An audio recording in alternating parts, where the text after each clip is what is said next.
Yes. This meeting will be recorded and may be televised live. Would everyone please rise if you can for the Pledge of Allegiance? I pledge allegiance to the flag of the United States of America, to the republic for which it stands, one nation, under God, indivisible, with liberty and justice for all. Thank you. The first item this evening are the delegates and visitors, and the first group we would like to recognize is the Winthrop High School girls basketball team. And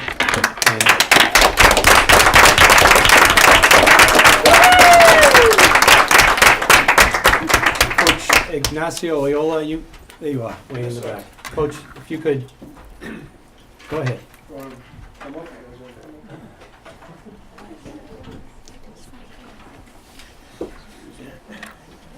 Coach, you could sit there. And Right over here? Yep. Peg, sit too. Frankie, we'll find you another chair. Frankie, there's one right there.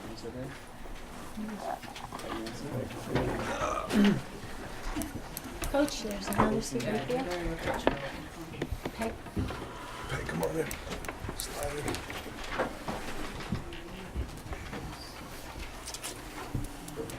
Thank you. Good to have you. Thanks.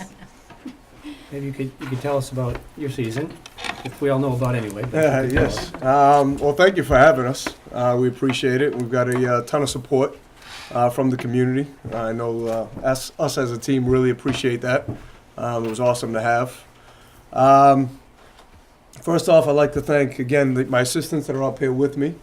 My head assistant, junior varsity coach Ryan McGowan. And Ryan's been with me since I got the job 5 years ago, and this year Angel De Leon's our freshman coach, and of course Frankie Fabiano, the mayor of Winthrop, and Peggy Bailey. I can't thank Peggy enough again. Who most of us know she's been volunteering her time with the girls program for the last 40 years. 41. 41. So obviously it shows dedication on her part too. So I think that's a great example for the rest of the girls too. So this season, it was a great season. We finished off 20-6. Last year we had made the North Finals at the Songus Arena. We were lucky to get back there again this year and get past that game and move on to the Boston Garden, which I think was a goal for us as a team overall. So I think it was nice for us to achieve that goal. Really due to the leadership, I think we have 4 seniors this year. Great leadership, hard workers especially. Girls have been working, I think all 4 have been at a varsity practice, at least since their freshman year, some as 8th graders even. So they knew the program, knew the system. So again, it was a great 4 years, I think, for them, the way to finish off their high school career. I don't think, could end it any, obviously, well, I could say a little bit better, but at the same time, I think what I've always wanted everyone to realize was the accomplishment of just getting there. The mere fact that the girls program hadn't been there in 21 years to the Boston Garden, I think 94 was the last time, was such a big accomplishment. And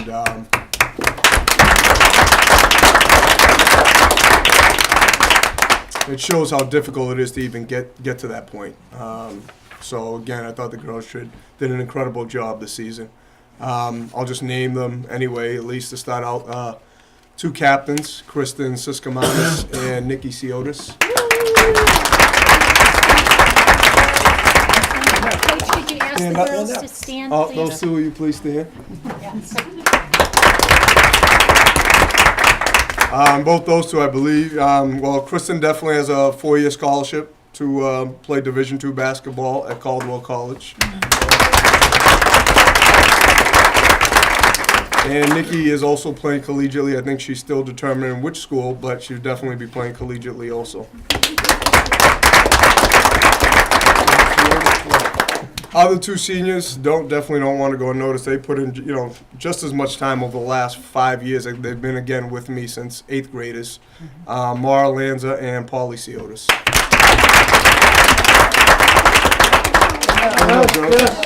Stand up.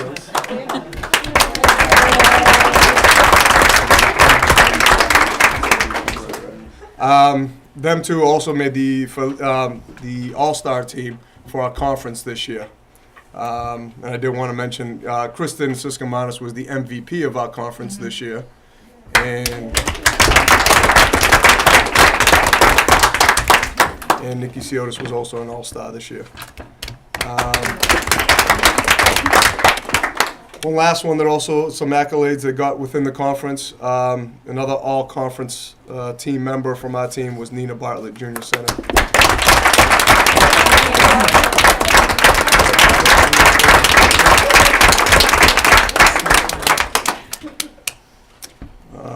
We would just name off the following members of the team. All Yes, right, please.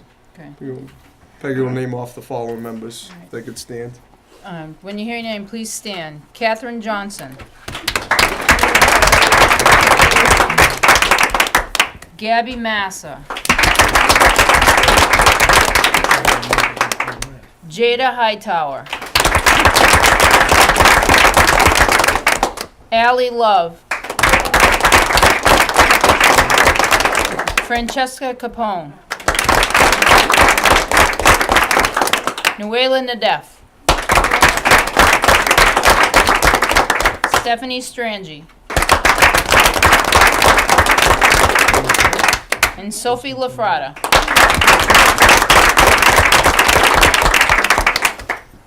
I'd also like to, again, thank Stephanie and Sophie here in front. We always try and talk about is the commitment to the program. They didn't play. They are both 8th graders. But what they did was I always give the opportunity for younger girls in the program to continue and either continue practice with us as we go along or to help the team in any way.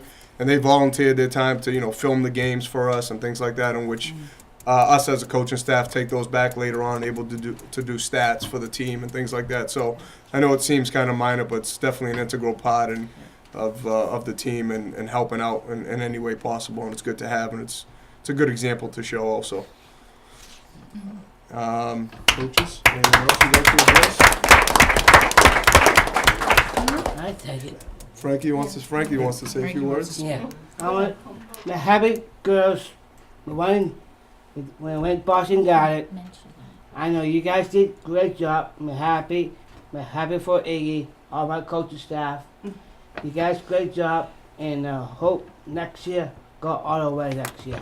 I'll be there 4 times.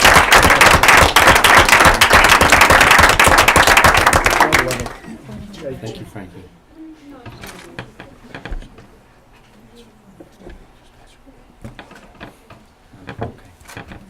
We hope that we will have certificates for everybody. Yes, At a and we will Very invite you soon. back again, and if come you will back. come. Our superintendent's not here today, so we would like for him to be here, and at least award you all with some important certificates, just for you to have, so that when you think about it 20 years from now, you'll have something that will show how much we're glad that you accomplished all of your wonderful accolades and how proud we are of all of you. So we will make sure, including our coaches, and to thank you for everything you have done.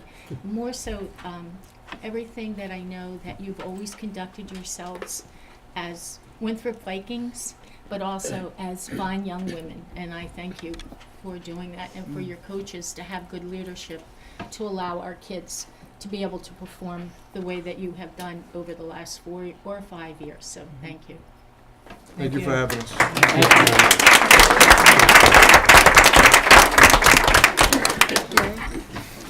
Yes, go ahead. I just want to say thank you too to the girls for giving us a great season, but also a lot of you or some of you are involved in the girls basketball program on Saturday morning, and there were a lot of those girls that came to the Garden to watch you play, and they were super psyched to see their coaches playing at the Garden, and you guys have been really great role models, and thank you for, giving something for the younger girls in the community to look up to.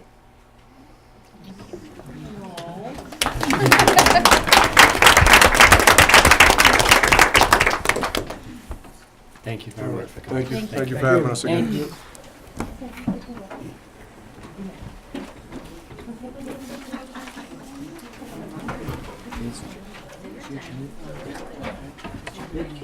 The next person who was scheduled to speak to us was Jessica Vigliotta.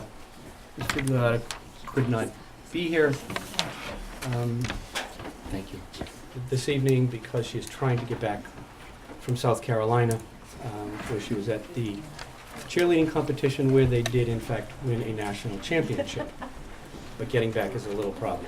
So we hope she'll be able to join us next time. Next is Casa here to speak with us. And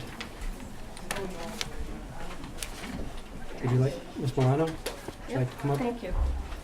And with me also, my name is Pat Milano. I'm the executive director of CASA. Leanna Rosioni, who's a staff person with the program, and Meredith Hurley, who is the Board of Health nurse for the town of Winthrop.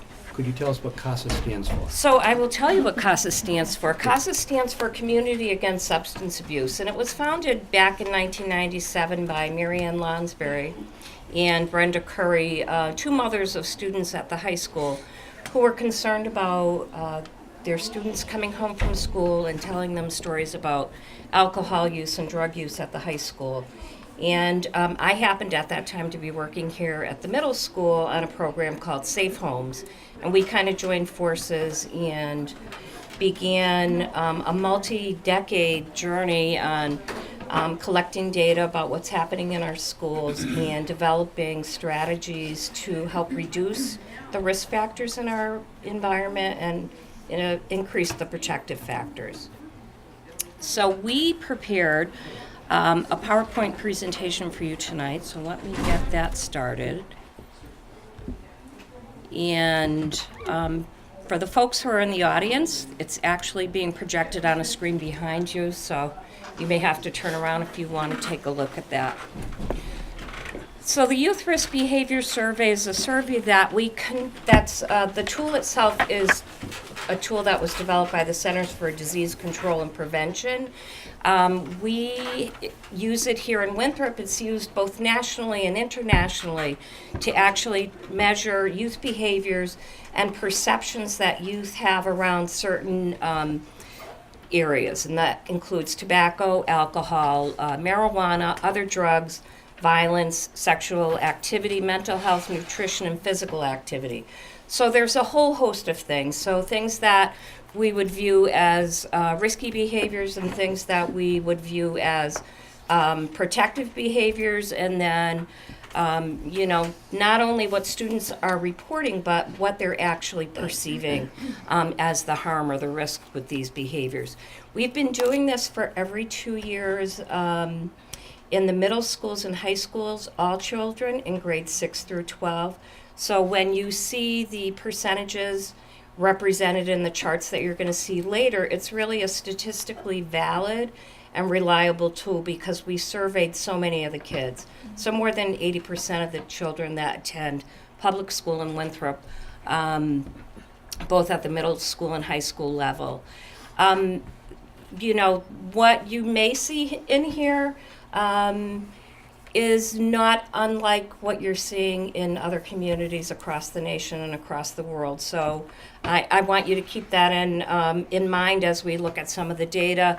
But the data does help us to identify some patterns or trends that might be happening in our country. One of the trends that we've seen happen in Massachusetts and some of the other states that have either decriminalized marijuana, allowed medical marijuana, and in some cases allow recreational marijuana as those marijuana use numbers have gone up. So that would be, one of the trends we've seen. Another that we've seen probably over the last 5 years or so is the increase of abuse of prescription drugs. And that's become the third leading cause of drug abuse in the United States, behind alcohol, which far and away is number one, and then marijuana. So tonight, for this presentation, we've selected a couple, whoops, I meant to left click and not right click. We've selected a couple of items for you to take a look at, because when we looked at them, we had some concerns about this. And just to let you know as well, Leanne and I did sit down with John Massaro, and so he's seen this information, and we talked with him, and we're now presenting it to you. At Winthrop High School, this slide deals with alcohol use. The number of respondents was 465, so for the high school survey, there were 465 students that actually took the YRBS, and this is the report. So the blue is what was reported at Winthrop High School, and the survey was done in 2014, so late in the school year, probably May or June. The sort of, I guess, peach color is Massachusetts, and then kind of the cranberry-looking color or red color is the United States. So if you look sort of just at a glance at this, you can see that alcohol use, which is, have you ever used alcohol? That was the question. We had more students reporting that they had used alcohol than the state and national averages, as well as current drinking was significantly higher than in the state and across the U.S., and binge drinking as well. So alcohol use is something that definitely jumped out at us as we looked at the data from this. Marijuana use, as I said, we've seen the numbers climbing since marijuana has become decriminalized, and you'll see some other attitudes and perceptions as we go through the slides. But, you know, definitely youth in Winthrop are reporting high rates of use of marijuana. So when we start to look at perception of risk, and the question that's asked is, you know, how risky do you think this behavior would be? And so the graph here is how great or moderately great do you think the risk of using substance is? And you can see that, so blue is for tobacco use, the peach color is for binge drinking, which is 5 or more drinks once or twice a week. Marijuana use, and the greenish color is for prescription drug use. You can clearly see that students do not perceive the use of marijuana as an especially troubling behavior, that it's actually, they think it's significantly less harmful than, say, you know, taking a drink of alcohol or using or smoking cigarettes. If we ask the question, and we do ask the question about how would your parents feel about you using that, it's pretty much significantly high that, you know, most students would report that if they were engaging in any of these behaviors that their parents would be upset about that, with marijuana use being the least, you know, receiving the least amount of disapproval from parents, but still significantly high. And then we ask a question about how would you, or how do you feel, much risk do you feel your friends place themselves at by using substance? And you can see that for alcohol, tobacco use, and marijuana, that, and especially for marijuana, that they don't find it to be an especially harmful behavior to participate in. And then for prescription drugs, 80%, which is actually good, saying that, you know, there's some understanding about the use of prescription drugs and how harmful it is to your personal health. The other thing that I think surprised us as we looked at this is we do look at mental health issues as well, and those seem to jump off the page at us, especially in attempted suicide or suicide that required medical attention. And we felt that we really needed to take more of a look at this and find some strategies that we could use to address that.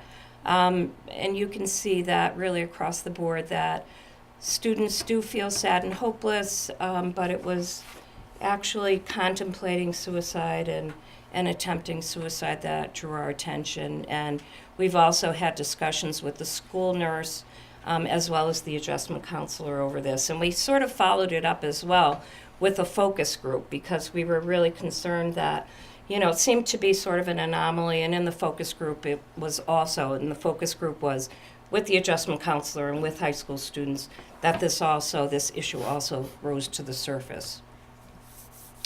At the middle school, we surveyed 320 students when asked about alcohol use.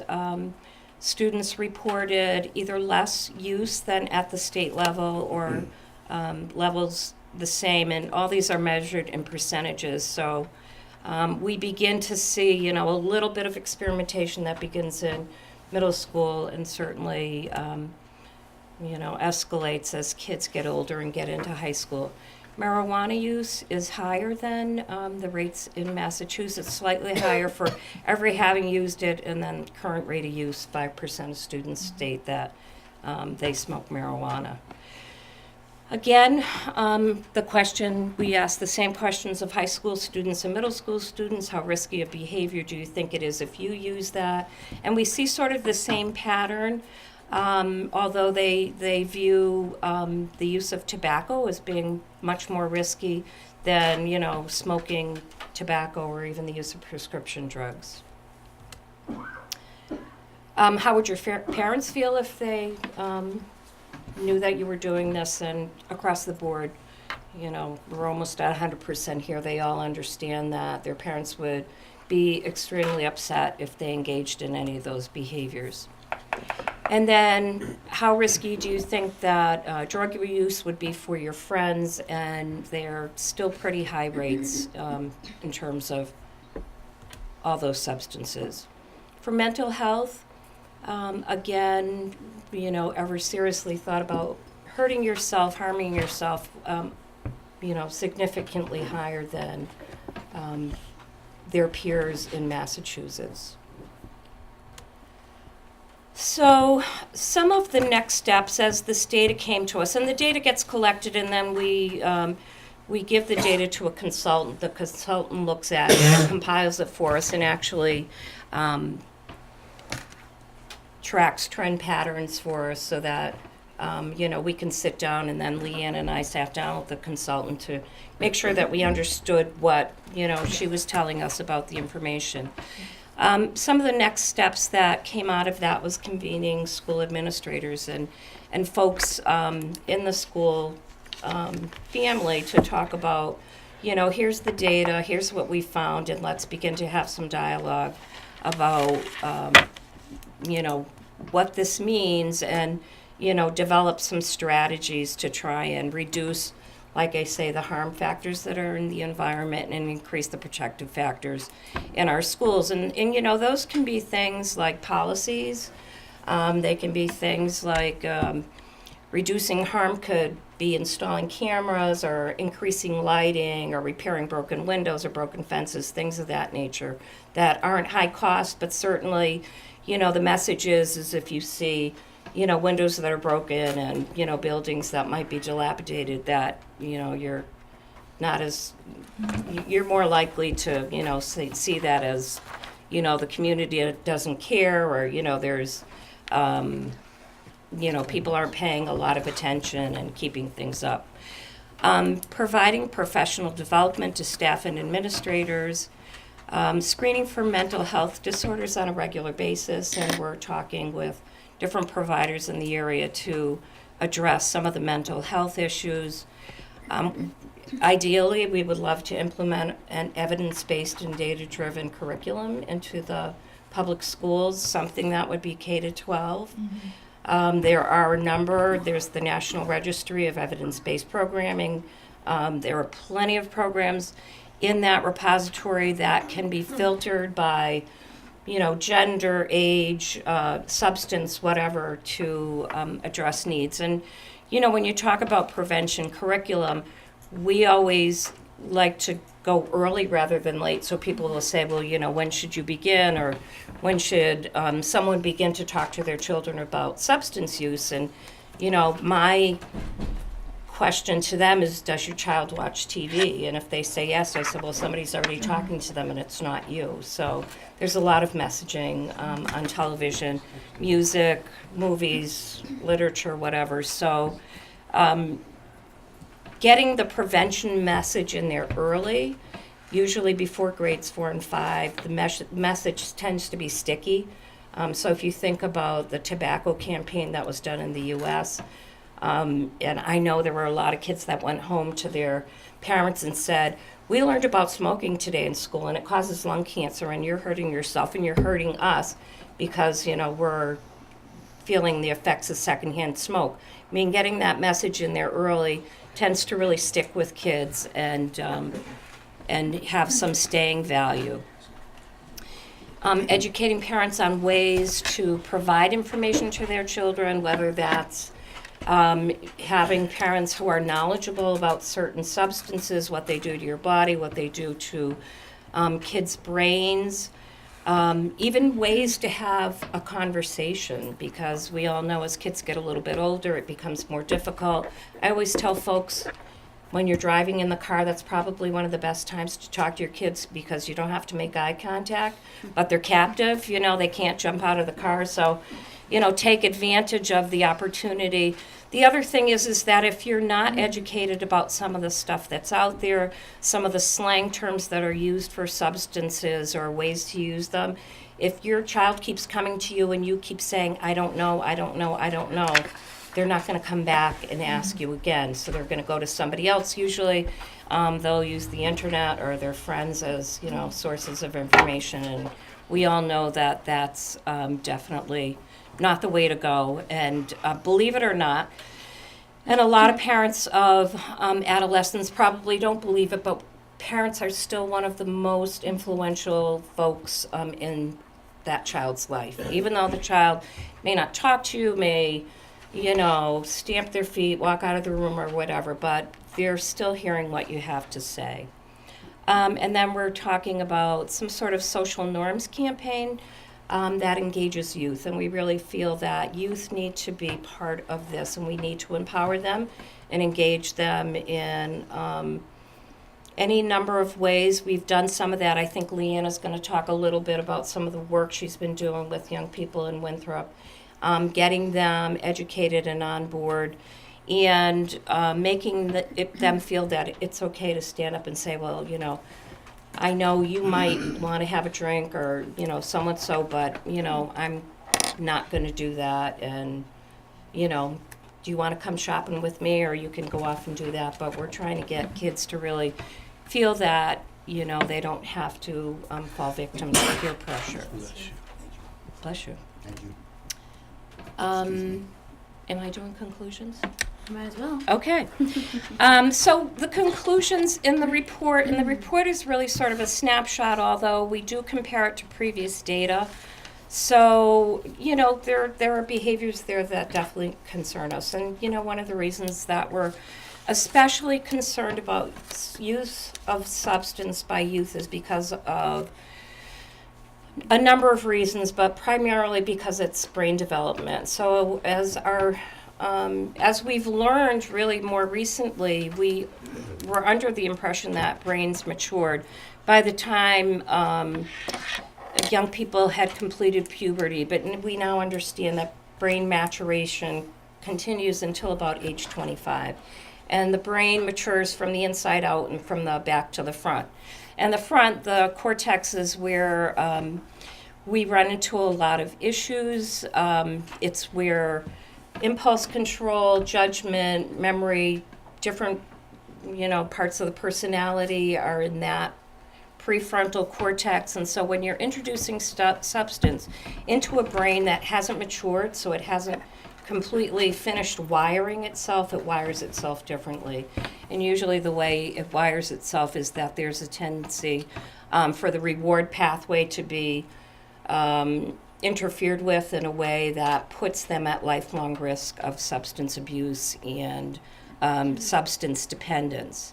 We're also concerned about the behavioral trends as well as the physiological changes that happen and the mental health issues. And a lot of times you'll see co-occurring substance abuse and mental health issues. Sometimes young people will self-medicate because there's something going on. They're not really sure what it is, but when they use a substance, it makes them feel better. And that can be a very slippery slope. As well, we believe that there needs to be multiple strategies. So not only things that happen within the school, but things that happen within peer groups, within family groups, within institutional structures like the school department itself and within the community, so that, you know, everybody's sort of talking the same language and understanding the same information, so that there's consistency and uniformity in our approaches. So I'm going to spend a little bit of time talking about some of the strategies that we have been working on since we've learned this information, and then also kind of what we have up ahead coming up in the summer and in kind of the next few weeks. So something that we started doing in last summer, when we got kind of the preliminary results of this, the YRBS, was we got a group of students together to do an environmental scan of the community, and we actually we targeted different areas in the community where they felt there was more substance use, and we actually walked through all of these areas, and we took photos of all the different things that we found, and you know, we then took this information and kind of talked about, well, why do people go to these particular areas? Is it the lighting, or is it the lack thereof lighting, or is, you know, are they clear passageways, or are people kind of more hiding in bushes? And you know, we took this information and we then presented some of it to the DPW and kind of talked about, you know, are there different ways that we could make some changes in our community so that these areas aren't targets for, you know, for substance use, and you don't have a chance of kind of walking through an area and finding empty bottles, or you know, blunt wrappers or needles, you know, and they're definitely, if you ask some of the, you know, police officers, that those things are happening, and they're finding these things in areas that are supposed to be safe for the community, and you know, some students aren't necessarily feeling that way. So there was a lot of, we had spent about a month kind of working on this towards the end of the summer, and kind of collecting this information. And now that the warmer weather is coming again, we're kind of talking about campaigning to do kind of a cleanup of these areas, working with the town on what are some small things that we can do to make change in these areas, whether that's some signage, whether that's some, you know, cutting down some of the bushes and the debris, or adding some new lights, you know, to kind of make these areas less appetizing, I guess, for people that are willing to use, or to get them to kind of challenge their thinking that this is not appropriate in our community, and we don't want, you know, these kinds of things happening in our community, because this is a beautiful community, and we would like to kind of keep it that way. So that's kind of one thing that we had been starting in the summer, and then we also teamed up with JBS. I forget their JBS strategies. Yeah, maybe it was JBS. I'm sorry, I apologize. I don't remember the name of the company that we brought in, but we did an event in October where we invited all of the pouring establishments and the liquor stores to a training opportunity for them to learn more about what the policies and procedures are of, you know, of the state, and what they're held accountable for, some strategies on how to kind of deal with underage drinking or purchasing alcohol, identifying false licenses and things like that, to kind of update them on what's happening, because we're also learning that, you know, students are getting, or young people are getting alcohol from adults. That's where, you know, they're kind of getting these things. So we wanted to kind of address it with the source and let them know kind of what's going on. In addition, we have trained the Winthrop Police Explorers on shoulder taps. And now that the warmer weather is here, some people refer to them as hey buddies. But we're hoping to work with the Winthrop Police Department, this group of young people, as well as other communities, and bringing in and doing kind of different things with them on challenging some of these stores and challenging some of the people in our community to not kind of dive into those opportunities to provide substances to younger people. And we're also doing things called compliance checks, which we have a training scheduled for next month with the police explorers as well, who will get a training on how to challenge pouring establishments to properly identify people to make sure that they're not providing substances to underage students as well. We are also a very big part of the wellness committee, which I know Meredith is going to talk a lot about, so I won't kind of spend too much time talking about that. But we're planning with Meredith and with students in the school, as well as other people in the community. We're planning a health and wellness week for April, and kind of are planning on doing a week-long thing for substances and mental health, bullying, kind of a lot of different things to address some of the concerns that we've seen or that students have expressed that they'd like to be more proactive in making change for. So that's something that we have up and coming as well. And I know we're also going to be talking about the all-night party, which will be at the end of May. Is that correct? Which is a drug-free event, which helps provide an activity for students to be involved in something pro-social that's positive for them, and that ultimately leads to an alcohol drug-free event where they'll be making more positive choices. And that's what we want to encourage to do those types of things to do those types of things as well. So I don't know if we should start talking about wellness or Sure. Yeah. Then we're kind of jumping into wellness. So just before you kind of start, just to kick off this kind of wellness week, we're going to be doing a postcard campaign. So we're taking some of these YRBS results. We're kind of calling it "It's No Big Deal," and kind of challenging people to challenge their thinking a little bit. It's no big deal to have your kids, drink on the weekends. It's no big deal for them to, smoke an occasional blunt. It's no big deal to share your medications with someone else when they're not prescribed. It's not a big deal. That's kind of our general theme of kind of challenging these social norms that aren't really appropriate. And with that, we'll be providing them some information on coming to a community forum to learn more about substance use, to learn more about mental health issues in our community, as well as to get a lot of resources on what is available in our community and what can we do to help you make more positive changes in your own life, or someone in your life that is kind of having some concerns. So I'll let you kind of jump on from there. Are we in the same? No, we switch over. No, Okay. no, but we'll get you there in a second. Wellness week. So after we had initially sat down with John Becerro, I think it was before Christmas, we looked at all this data, and he had asked myself and Jane Ruff, the adjustment counselor here at the high school, to co-chair a wellness committee. And out of this wellness committee, we've been working very hard to put together a wellness week. Mr. Crombie's part of it. Officer Armistead's part of it. Tara Bowie, the school nurse, is part of it.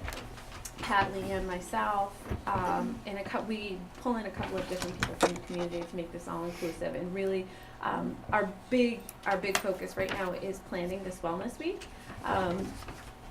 So I have to give Jane the credit. Jane did this PowerPoint presentation. It had nothing to do with me. But so we're kind of looking at how to build a healthy learning environment that addresses the physical and mental health needs of all of the students. And kind of going forward, there's a lot of things that have crept out of the YRBS. Short term, we're hoping to decrease absenteeism, increase the learning environment, promote self-efficacy, encourage behavior and attitudinal adjustments here in school, increase the time being done with homework, increase participation in school activities, just make it a happy, healthier learning environment. I think that the issues that are facing kids these days are a lot different than they were maybe 50 years ago, and schools are such a large part of decreasing the stresses, and in the schools are stressed a lot more from health and wellness issues. So trying to balance and make sure that the long-term consequences to decrease the psychological problems, decrease health problems, to foster a better educational development, and increase the chances of success in long-term life. And by doing that, we hope for to really make this a good place for work satisfaction for the staff and to achieve higher levels of teaching and to really produce more impactful humans as we go forward. We've been meeting almost, I think, at least weekly, and it's been great. You know, we've really been trying to look at evidence-based interventions to prevent or reduce bullying, violence, and substance use within school, and to encourage just an overall adoption of healthy, embraced behaviors.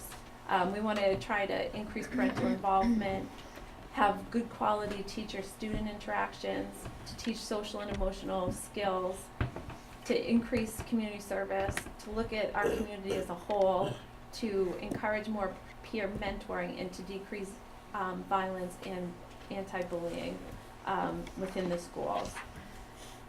The expert panel recommendations, just briefly, it's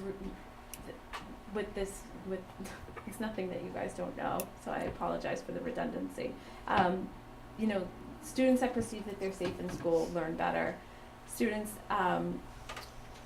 some students, this is their place to get physical and mental health services. They're not getting it, they're not attaining it as much outside of the schools anymore. So, you know, the schools are really frontline in addressing all of these, and how do we make that a more inclusive and cooperative environment? You know, whether it's dealing with food insufficiency, making sure that there's healthy foods. You know, sometimes, you know, I worry about the kids in our community. This is the only place that they get a warm meal. This is the only place that they get a breakfast and a lunch. And, you know, they might be scrimping at home. And, you know, that's a definite need that the school is meeting. And how to kind of look beyond that and look at how else the schools can be a part of increasing the wellness of the children in this community, the adults in this community. It's all intertwined, closer than what, you know, we may or may not receive. So the topics for Wellness Week, each day is going to be a different topic: alcohol and substance abuse, bullying awareness, mental health, pride awareness, LGBTQ, and physical health. And this will be done during the week of April 13th to the 17th. Backwards. And the objective will be to raise awareness, provide education, and allow all students an opportunity to feel accepted. So Monday's going to be a pretty jam-packed day, kicking off the week. It's actually going to be to wear purple. It says red on mine. So to wear purple, because Chris Herron, the former NBA player who has suffered with opiate use, he's going to be here to speak. That's being sponsored by Viking Pride. I think he was here a few years ago, and people are still talking about how impactful it was for the students. So Viking Pride and Winthrop Charities have been very gracious in supporting that for the schools. He'll be here from 10 to 11 in the gym. 10 to 10:45 will be his presentation, and then 10:45 to 11 it will be a question and answer session. Following that is going to be, you know, the teachers will be provided with some talking points to try and encourage some more focus on it. There's going to be hopefully some support from North Suffolk Mental Health to provide clinicians within the school to kind of follow up with if this dredges up anything, or if it makes, from what I hear, it's quite impactful for the students. So, you know, we're trying to build a network so that we can, you know, capitalize on all that's being educated with them during this. Jane has done a lot with meeting with student groups to really make this a student-driven week, and they are, you know, quite a few of them are going to be doing bracelets, posters, doing short film with statistics, and you know, some sharing some of their stories. So that is Monday. Tuesday will be bullying awareness.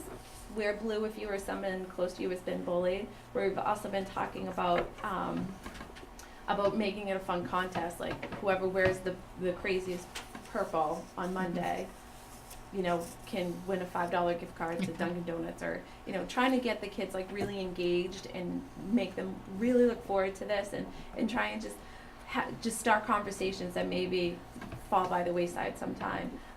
Within bullying awareness is also, we're gonna, Don Armistead's working on a piece on domestic violence and peer-to-peer interrelationship violence.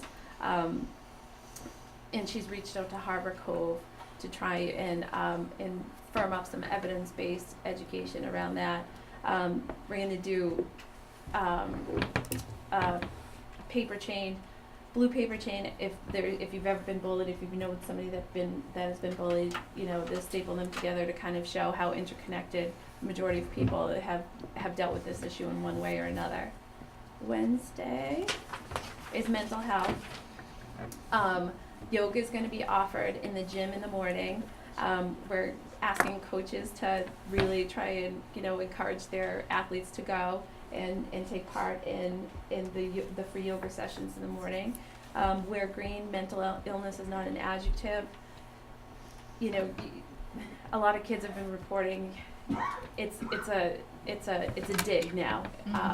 Why don't you go take your meds? What do you know, a lot of like really mean things around mental health, a lot of stigma that's being increased instead of decreased. So, and from the statistics that you just saw, there is a lot of mental health issues that these kids are talking about, and provide handouts to teachers on how mental health affects learning. And we're also trying to figure out ways to engage the staff to deal with their mental health, not, you know, just to make sure that they feel supported and that they have outlets, because it's, you know, it's stressful to be dealing with kids on a daily basis and all that comes with it, and to recognize that, and recognize that their health and that their well-being is important to us too, in addition to the students, because it's all inclusive in the environment. That night, we are going to do the community forum that Leanne had touched upon, to bring in mental health experts and also folks with substance use, to kind of make it, we're talking about it being a community forum with some education and also some resources and some breakout sessions and some question and answers, and making it really interactive, and to really just get conversations started and to rip apart a lot of the stigma that's out there, and to know that there are resources out there. Winthrop, through a grant that we work on, you know, we have been lucky enough to hire 2 peer recovery coaches to work with substance abusing populations, or really anybody, and so it's a great resource. So we're building our resource base, and just making sure that people know that that these are out there. And then on Thursday will be Pride LGBTQ, wear your rainbow colors. If someone you know identifies with Pride, free to be. And they're doing the Cross the Line assembly. Do you want to speak a little bit more about that, Pat? Because I know that you were doing it, that you did it last year. We Or did 2 it, years ago. yeah, 2 years ago we did the Free to Be campaign and Cross the Line. But students are asked in a series of questions, and they're sitting in the bleachers, and then they're asked if, you know, someone, you know, if your life has been impacted by someone in your life using substance, cross the line. And students get up and cross the line. So, you know, it can be, you know, cross the line if someone in your life identifies as LGBTQ, whatever. But it's powerful, because I think a lot of times students tend to think they might be the only one in the school dealing with a particular issue, and when they're asked as a group, you know, cross the line, because, you know, someone in your family identifies as gay or is using drugs, or, you know, might be incarcerated, whatever. They then begin to see that they're not alone, and that they understand that there are other students in the school that share some of the same issues that they have. And, you know, we feel strongly about having clinicians available, because this can really stir up some strong feelings for kids that have been carrying this baggage with them to school every day, and to be able to have some sort of a release. We'll have some folks there that will be on hand to speak with them. And then on Friday, we're going to focus on physical health and community awareness. Again, yoga will be offered in the morning to all students, and it doesn't need to be just athletes. I want to make sure that I clarify that. All students are encouraged to take part in it. Wear your school colors. sign a pledge, going forward, not to use substances, and during the last 20 minutes of school, to kind of pull the whole school together and to do a walk either around the school or through Winthrop Center and take a picture of the whole student body together, formulated as one outside of the school. And here's just kind of a breakdown of cost. No, that was more. We'll skip the cost. So that's what we've been working diligently on for Wellness Week. Thank you. Thank you. Anybody have any questions? I Mary Alice? I do. There's a wealth of information, and I know from reading your report that was, really, really narrowed down. And I thank you for doing that piece, but it's so important to have seen all of it if people had an opportunity, and I know you have your site, that all of that information that has been presented to us and more is on the site. I guess when I looked at the information that was presented and also in the larger report, besides the drugs and alcohol, and I don't mean to minimize the drugs and alcohol, but also to see the heightened mental illness in regards to suicide and how high we were in comparison to the state and the entire country. And we are so high in that percentage. And of course that greatly concerns me, because we know that most of the time that children who contemplate suicide or actually do attempt, it is from depression that comes from drugs and alcohol, because that's the only end result that they can look for or see any solace in. And unfortunately we know that that's so wrong, but that the kids have no place else to think or go. I know if I'm going to bring in Matt Crombie in this, we have talked at our curriculum meetings, and also Frank Woods, is that we're trying to reinstitute the advisory period next school year, so that our kids have some place besides whether it's a teacher or a parent or a friend that is recognizing a child's in need. At least if they have, what are the periods, 35 minutes, Matt, 40? It doesn't seem like a lot, but if you've got a really heavy issue, that's where it can come out. And they're leaving it open. We're also talking about using that as our bullying period, and which you all know, it all bunches into everything. I want to thank Meredith. This is the first time I've met. I've seen Meredith on the council, presenting in the council, and you did a wonderful job. And thank you doing that. And I have to say, Leanne has been, though she's so young and a good role model, she's been working with our students for how many years now? 5 years, 6 years? Mm-hmm. And Pat, I'm not going to say how many years you know. But I guess I can't say. I was also on the wellness committee that's kind of fiddled out, and I agree with you all that we definitely need to get that invigorated and back on ground, and to start doing that, and to get new blood in there that has the time. I think that's what was happening, is the people involved, it became too much for and we need to do it so interested people that really, really have an invested thing. And I know I'm going on and on here, and I apologize, especially where it was a long presentation, but I guess I'm saying thank God we do have adjustment counselors. We did not have, up until 2-3 years ago, we did not have adjustment counselors in our system for even children to go to. We had our counselors, but our counselors are looking more so at academics, not to say that they don't also deal with drugs, alcohol, and mental health issues. But now we are fortunate, and we need more of them. We need more of them because of the amount of difficulties that our kids have today, as in your statistics purely show. And I'll stop talking because I know I sometimes go on and on, but I do want to thank you so much. And I'm asking the community to get behind the Health and Wellness Aware Week, besides everything else. And okay, sorry, and thank you very, very, very much. Thank you, Mrs. Sharp. Mr. Barron? It was alarming what the statistics showed from that survey and our heightened levels between the state and the national comparison. But I just want to say thank you for the multi-pronged plans that you have in place. I think that's great, and I think that Health and Wellness Week is going to be fantastic, and I think that's a great small part of the big plan. I'm very happy that you guys took that and really ran with the whole thing. Because, I mean, it's a multi-pronged approach that's going to have some effect. I was very impressed by your plan.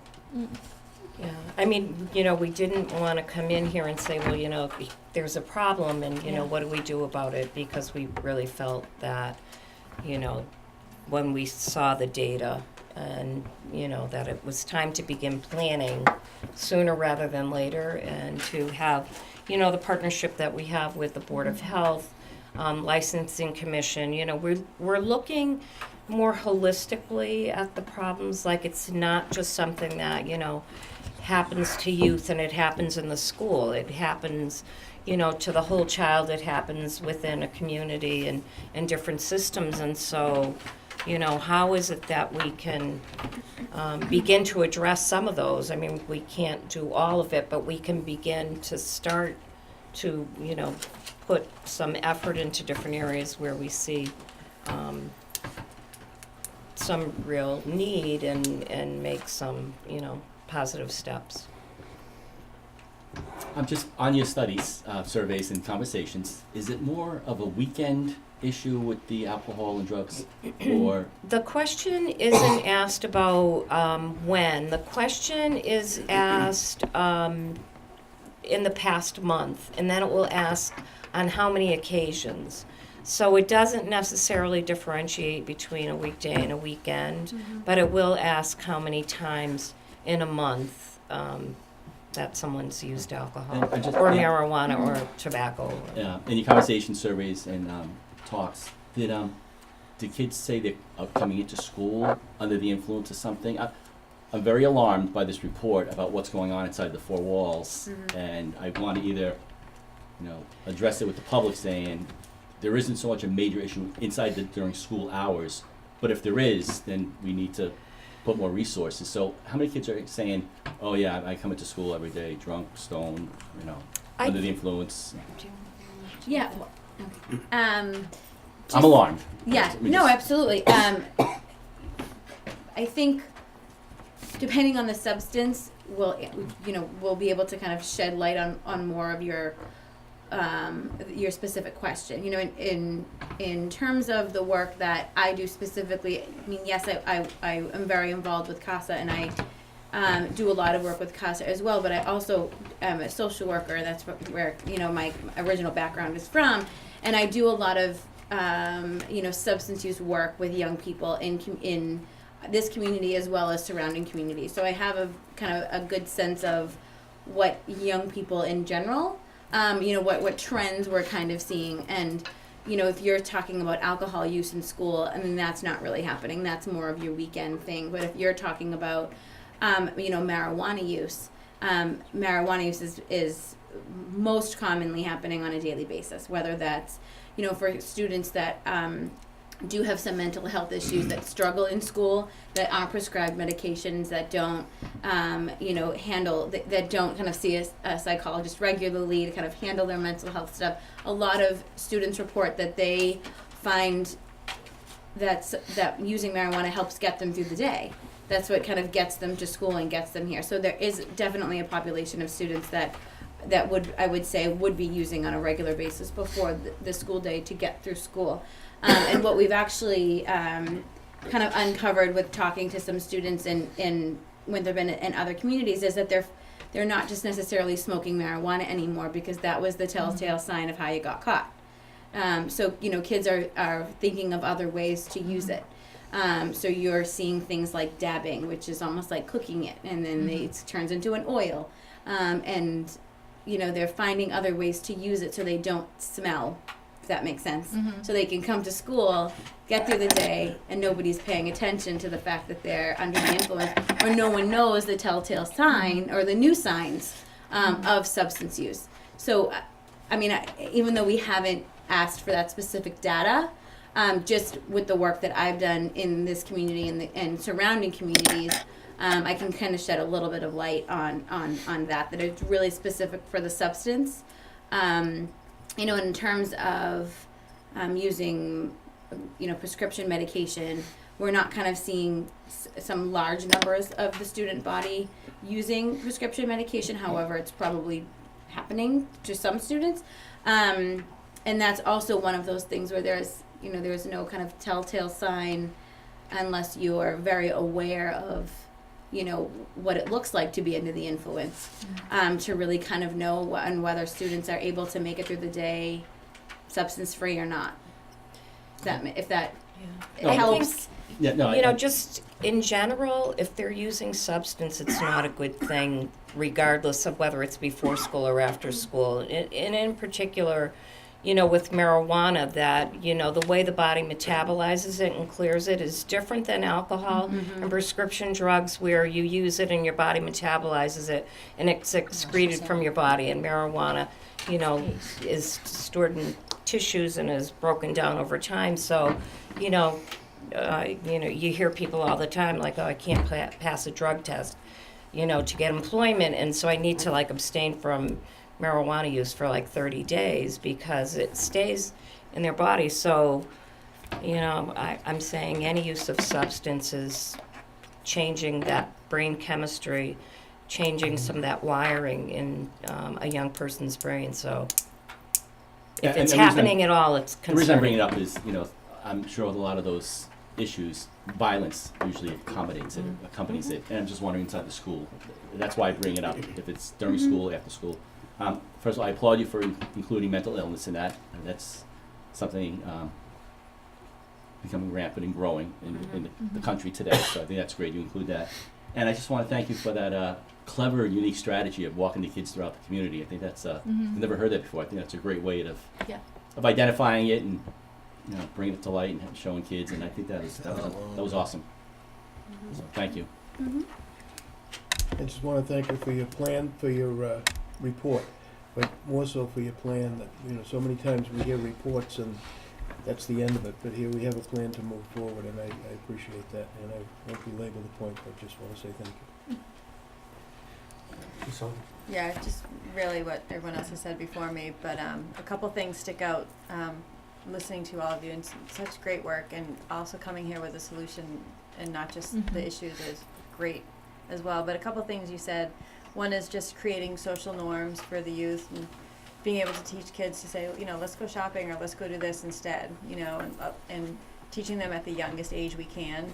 So I'd love to look at getting this in the elementary schools after, we rolling it out this year and getting it more, available for enrichment programs or whatever is appropriate for those, first, second, third grades to be learning, and also for the parents to be learning. The other thing that stood out was that, parents don't know these slang terms, and if they keep saying to the parent, oh, what's that, what's this, and the parent's just like, I don't know, they are going to find someone who knows the answer, and that's not the person you want educating your child probably. So really super great information tonight, and I'm so excited to hear what you guys are doing, and definitely going to put in my calendar to come see Chris Herron on the 13th, because I have heard he is a great speaker and he'll have a huge impact. And thank you for thinking that kids might have a reaction and need some help after that as well. So great job. Thank you so much. Thank you. Thank you. Thanks. Thank you.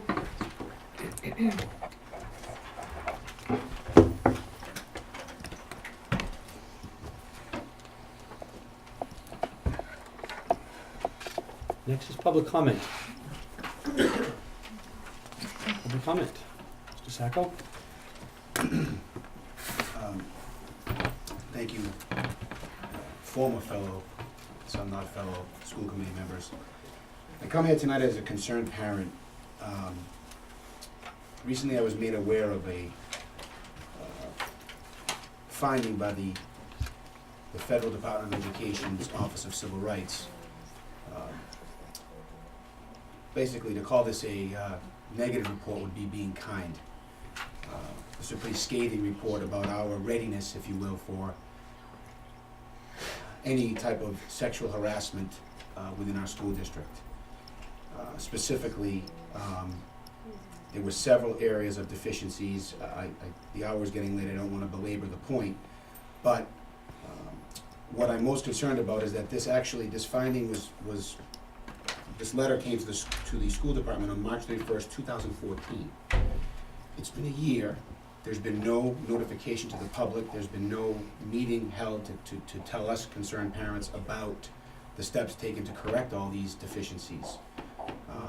I will cut straight to the direct point of what was agreed upon by the district and the feds, which was to comply with a voluntary resolution agreement that includes a commitment to hire an equity consultant who will help the district determine what additional measures it needs to take to effectively address, prevent, and respond to harassment based on sex at district schools and comply with the terms of this agreement. Bottom line is, right now, as I see it, based upon what I've read, if my child had a problem, I wouldn't know where to go to talk to someone, and I don't think I'd feel very confident that it would be handled appropriately. My question is, number one, has this equity consultant been hired? How much did we spend on them, and where are we in the process of taking all these corrective actions that were recommended and agreed upon by the school district? The superintendent addressed this at our last meeting. I don't know if you had the opportunity to see that, where he did apologize for not getting this report to the school committee. And the person you're referring to was not hired, but is a consultant to the school department. So I did see that meeting, and it was in a direct response to the message I sent to him. So, again, well then I would ask this. I would like, for the third time I'll ask you guys, to put it on an agenda meeting so we can get the full information of where you are in the process. You know, one of the recommendations here is if I can find it real quickly, is to rewrite your grievance procedures and have them approved by the feds. Has that happened yet?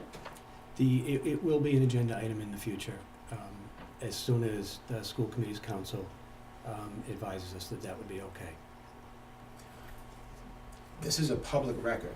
I'm not And sure it why. involves issues that may deal with litigation, and so I'm not at liberty to There talk is about it. nobody's name mentioned here. Nobody needs to talk about that. This is a completely different item.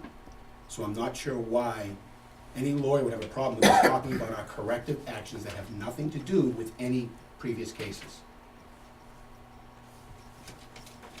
I see the problem is highlighted before me. Thank you.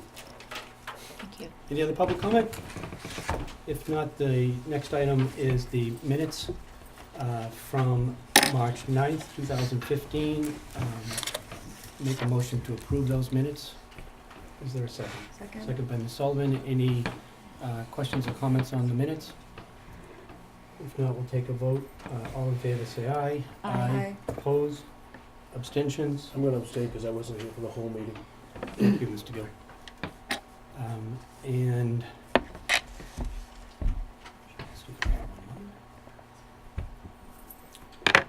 next are subcommittee reports.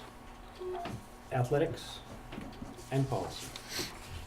Hi, we had an athletics subcommittee this morning. Myself, Chairperson Scamro, Ms. Sullivan, Karen Chavez, Barbara Flavin, Matt Serino, Susan Eccles, and Phil Lumberg were in attendance. User fees were always on the docket. We discussed it. This time we kind of connected with activity fees. Mary Alice had asked me to bring it to a subcommittee to discuss it. We can cap it, lower it, change it. With the discussion of everyone in the room, we thought it best just to keep everything the way it is. We're not going to raise them. We can't lower them, just to hold them, which in effect is a positive thing, given our budget request is quite large this time, and we're not going to use athletics to lower that. So I appreciate holding the line and continuing with the quality programs that we have. Another thing that's been on the docket for a while is evaluations, coaches' evaluations. We seem to have dropped the ball a little bit in the fall. Matt Serino is picking that ball up, and we're going to move forward with getting a policy with evaluations of coaches. Our head coaches would evaluate the assistant coaches, and the athletic director would evaluate the head coach. And again, it just goes along with just making sure everybody's doing what they're supposed to do. And people that get hired for jobs, and with best intentions of saying we're going to implement these programs to make sure they follow through, and things like that, and performance and everything else that goes with athletics that this community expects from their coaches. And now we're trying to put a tool in place to hold coaches accountable and responsible for those promises and expectations. We talked about the budget. The budget for next year is pretty much on target. It's pretty much stayed the same for the last 3 years. There was some discussion that our user fees and gate receipts seem to be a little bit lower than they have been in the past for the fall and winter. Ms. Eccles will speak to Mr. Becerra and find out where the problem is and see if we can correct that. But as far as going forward for next year, we're on target with our expectations. We did have a unique idea. Mr. Lettieri kind of brought it up, and I kind of ran with it today, and Mr. Lumber had some conversation with it. Gate receipts is possibly turning the whole gate receipt operation for the rink, for hockey, over to the rink committee or the rink manager. But we would get discounted ice. Right now, we're budgeting close to $40,000 annually for ice time. Again, trying to hold the line on user fees and everything else. As Susan said earlier, the cost of running athletics keeps going up. It's not coming down. So it's kind of a unique way of saying, you know what, let the rink do the marketing, the selling of our gate receipts, but the school would get cheaper ice. And that, there were no votes taken on athletics. On the policy committee, we brought up again the mandated background checks. We voted 2-0, Mr. Scamaro and myself, to accept the mandated background check policy that the state has mandated, that we will now accept and implement. Discussions will go on as far as funding it. Mr. Massaro has mentioned that he can bring the folks in from the state that conducts these background checks and fingerprinting to come into the district and do it here, so our staff will be, it'll be just convenient for them just to go down the center or come to the school to do it instead of traveling to Everett or Boston for this. So do you need a vote from the whole committee? I don't have that policy with me right now, so perhaps we can put it in the packet for our next meeting. Sure. And have a discussion at that time.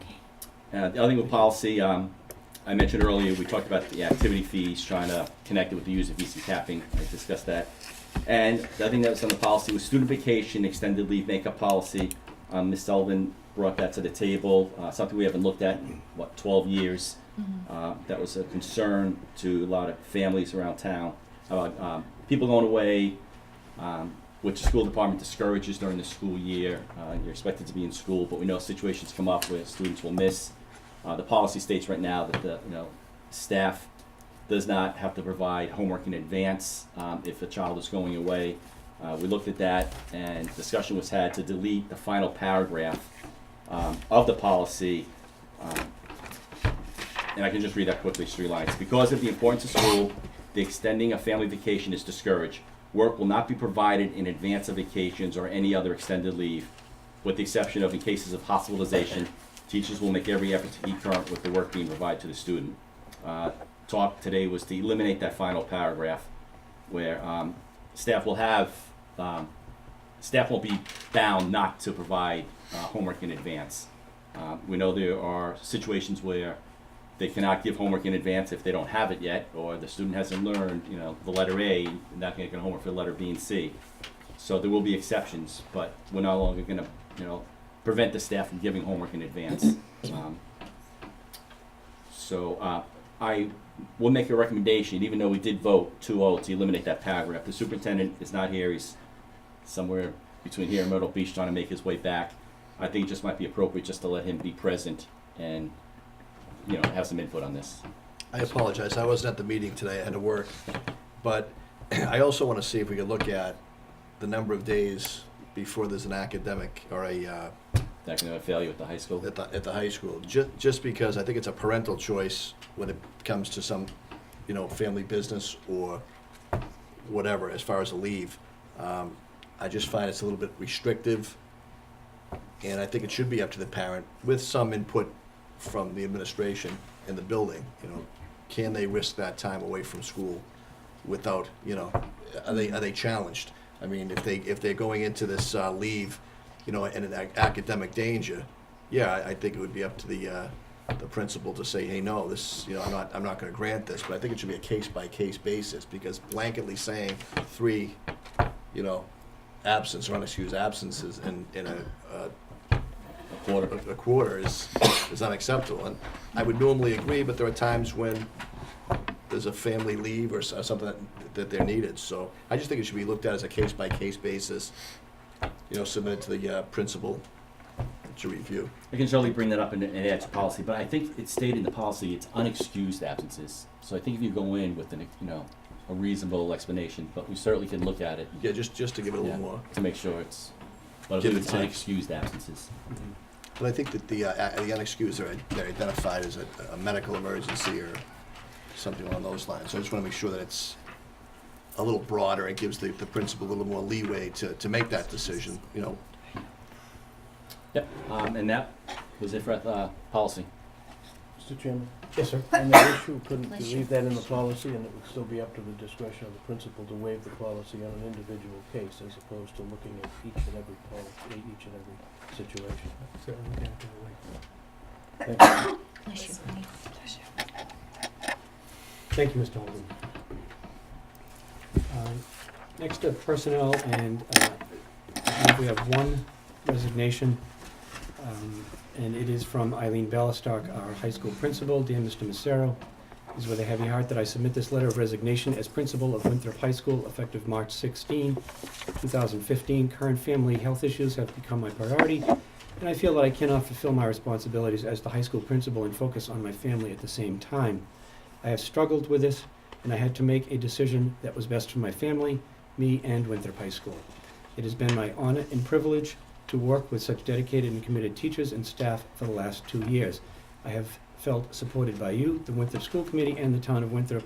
I've been a part of an exciting time at Winthrop High School, and I will never forget this experience. I wish you and Winthrop High School the very best for the future. Yours sincerely, Eileen Ballistock.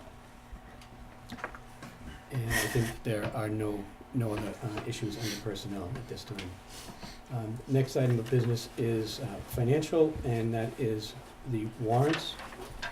And we have a warrant, excuse me, SVW 15-15 in the amount of $140,154.16. And I make a motion to approve that warrant. Second one. Second by President Gill. Are there any questions or discussions on the warrant? Ms. Sharkey? I do. Yes.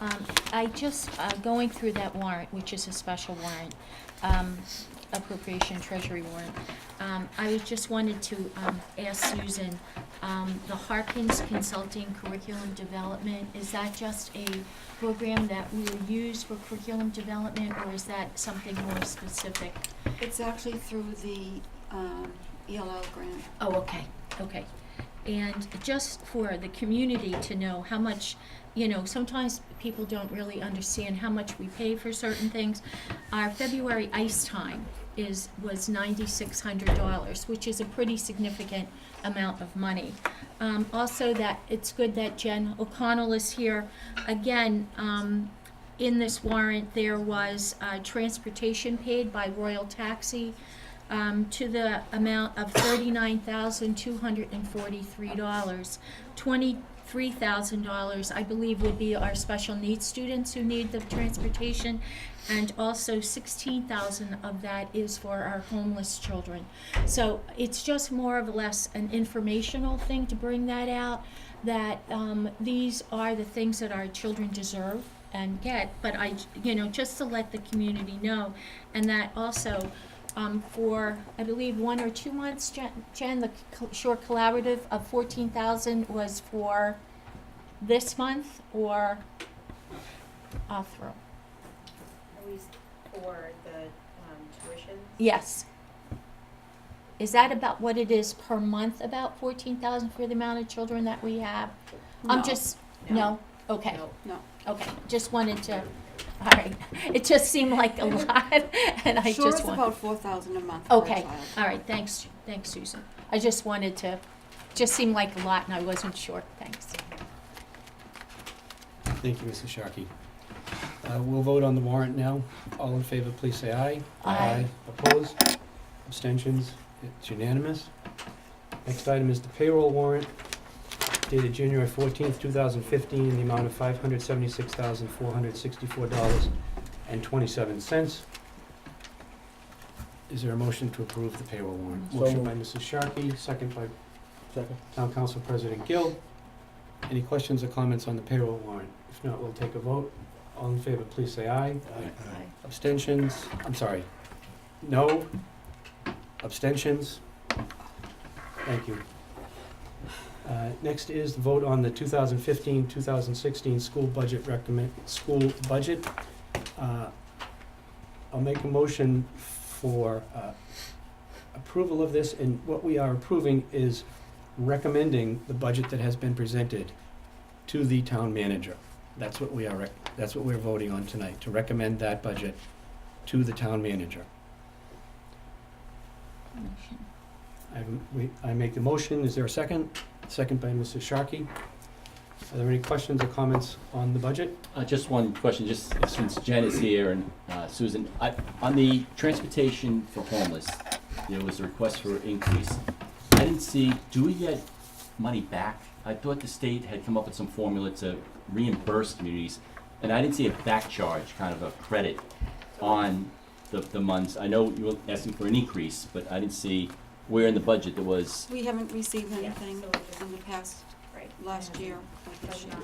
What is it that we should expect? I mean, I know there's a big topic last year with Governor Patrick about reimbursing districts with Right. transportation costs. It's hard to say, I mean, you know, this report was submitted, but as far as what we can expect, not, Okay. you know, we're not really sure. Thank you, Mr. Holman.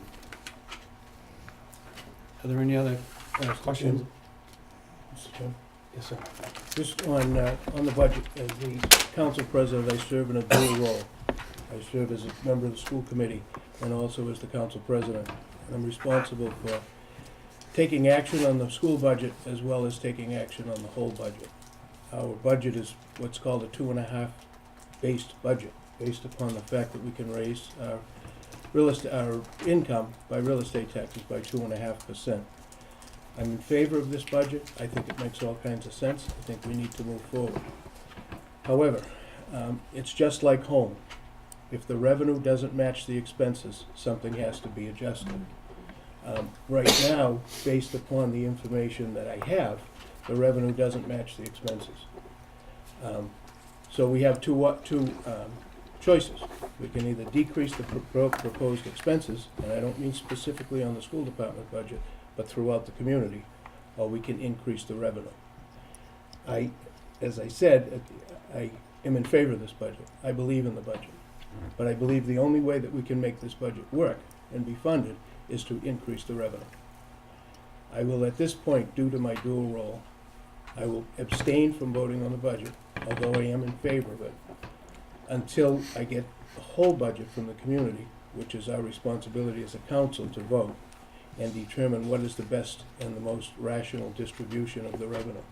Given the existing revenue, if the school department were to get a 2.5% raise in income, excuse me, it would be $423,000, $423,700.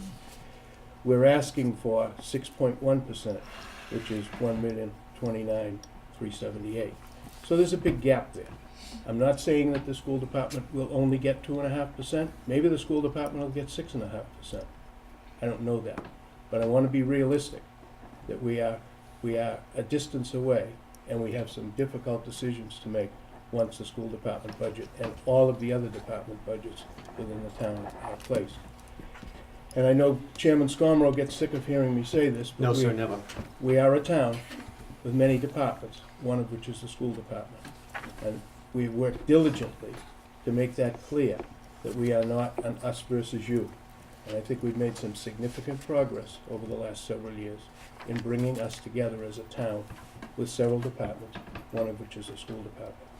So again, my rationale is I will abstain from voting on the budget. I am in support of it, but I need to look at the whole picture and see how we distribute the revenue or increase the revenue to cover the increased expenses. Thank you.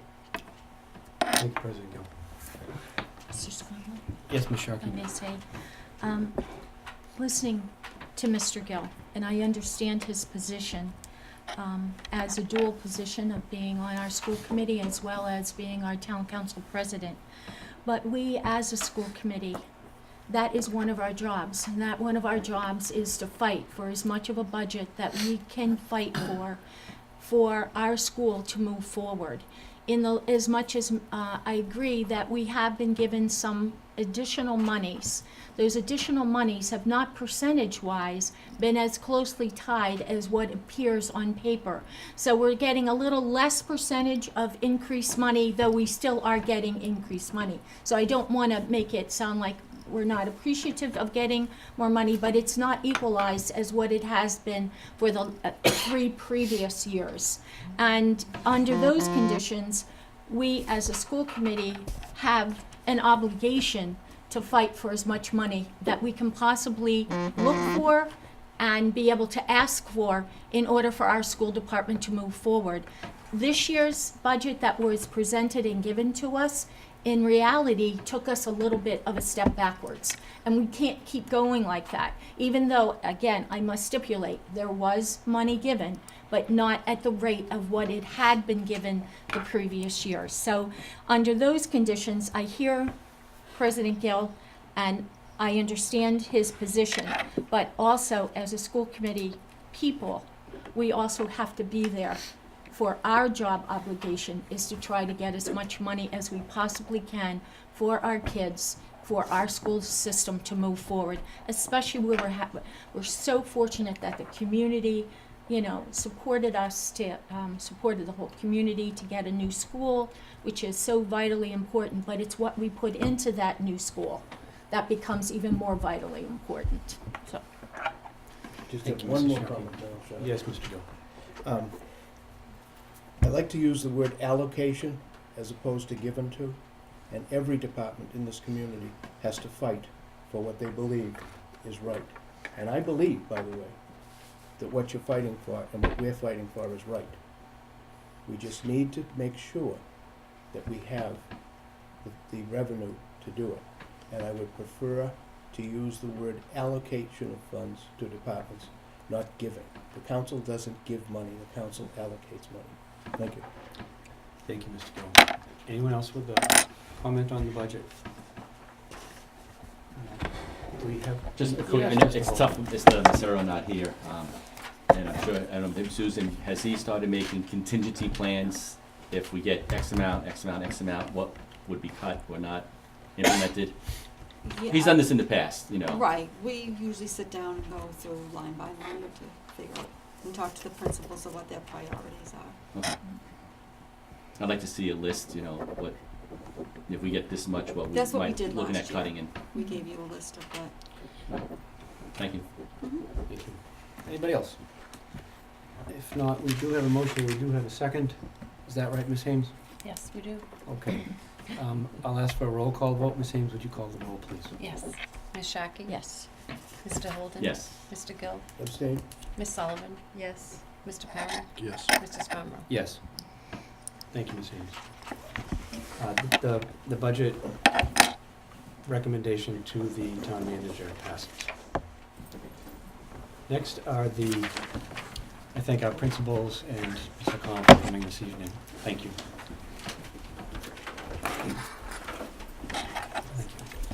Thank you.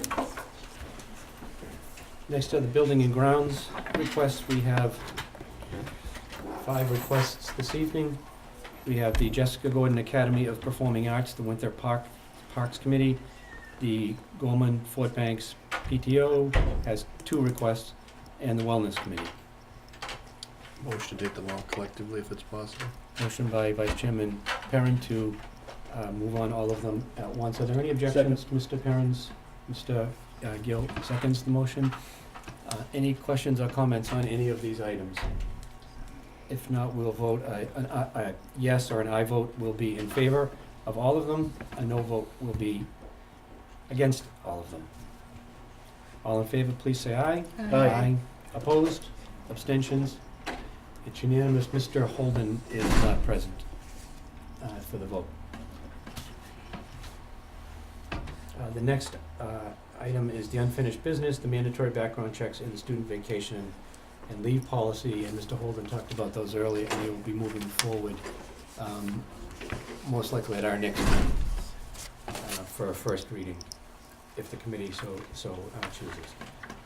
Next, I'm sorry, that was unfinished business. New business is, we have two fundraising requests. One is the class of 2015 cookie dough fundraiser, and we have a letter in our packets from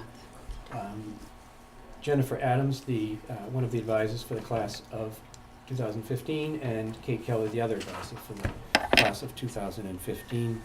And we have from the class of 2018, the freshman class would like to have a fundraiser on Miller Field on June 11th, and I guess that's pending the melting of the snow by June 11th. The fundraiser is called Bubble Soccer. You're gonna do that? They want to do that. What is it?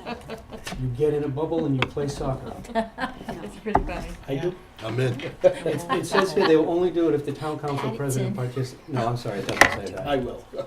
My only regret is that I'm not in the freshman class to participate in this. myself. Again. I make a motion, if there's no objection, I'll make a motion to approve both of them at the same time. Second. Second by Mr. Gill. All in favor, say aye. Aye. Opposed, abstentions, it's unanimous. Next is public comment. Frank? There is none. Next is public relations. Anyone with public, anything they want to say tonight that I would just like to on a say lighter that note? Spread the Word is this Thursday, Thursday on March 26th. It's a wonderful, wonderful presentation. Pauline Voyage and Melissa, they all do just a fabulous job with our children in our life skills class, and it's also a wonderful presentation and grouping for the entire high school and the community. So for all of those who would like to attend, I believe it starts at 9, but I think I'd have to check with that time frame. But of anyone that's ever attended, it's a wonderful, wonderful program that's put together for our children. So I just wanted to invite the community and to let everybody know. So. Thank you, Mrs. Sharkey. Anybody else? Ms. Sullivan? This Thursday, the 26th, also is math night at Gorman Fort Bank School, and it's a combined effort by the teachers and the PTO. It's a great event. I think this is the third year they've done it. And the teachers set up stations, and parents and the students walk around and have tasks to do at each station that is related to the Go Math curriculum. And so it's a great way for parents to see what the kids are learning, and it's great to see the teachers and the PTO get together to plan an event like this. So that's Thursday night. I think pre-registration was required, but you can always check with the PTO to see if there's spots left. Thank you, Ms. Sullivan. Congratulations to the cheerleaders and to the girls hockey team. Yeah. Two great victories. Yeah. Just want to give them a thumbs up. Bulldogs. Thank you, Mr. Chairman.